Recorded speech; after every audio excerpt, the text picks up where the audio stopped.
the narrative around this plant is, you know, I actually find it quite funny now.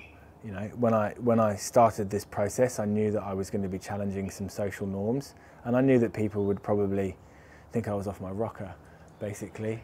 And now I don't take it personally anymore. I actually think it's just quite funny, and I hope that people can do a bit of inquiry and a bit of reading about it, and actually understand what me and lots of other people are saying and have been saying, you know, for a long time. I mean, humans have been using cannabis plants since 10 years after humans were invented. You know, it's not new. This narrative is new. This narrative started in the 50s and the 60s with the war on drugs, and it's wrong and it's boring. And I think we just need to move on from it, basically. In terms of changing the system from the inside out, I think it's just about changing the system. And I think really that is just rooted in that false narrative, you know. And the more of us that can say what we think and say what we believe in, and stand by that, the more people will start to listen. There's a lot of people out there that probably don't do the plant many favours in the way that they discuss it, or some of the actions they might take around it. And not everyone has the right to do what they feel is necessary, but I think we just need to approach it from a slightly calmer and more informed position.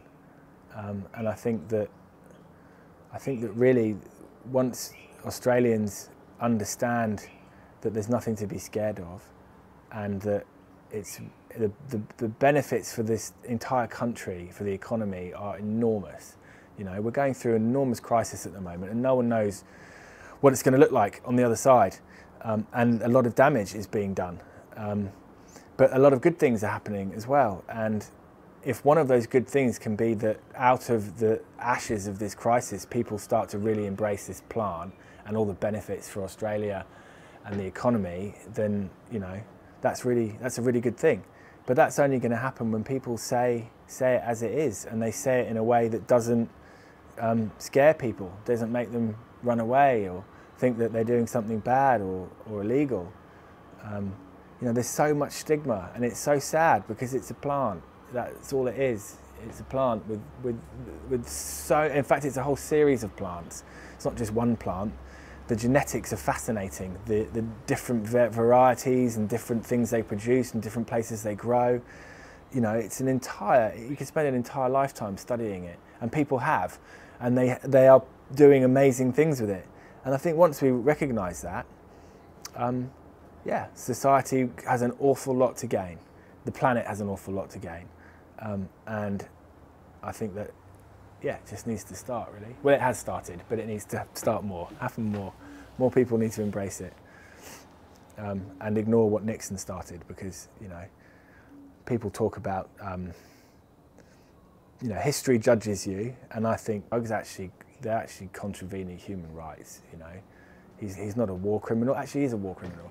He started the war on drugs, and, you know, it was unnecessary, and the motivations behind it were not wholesome, and they certainly weren't good for humans and the planet, and the ongoing consequences of that.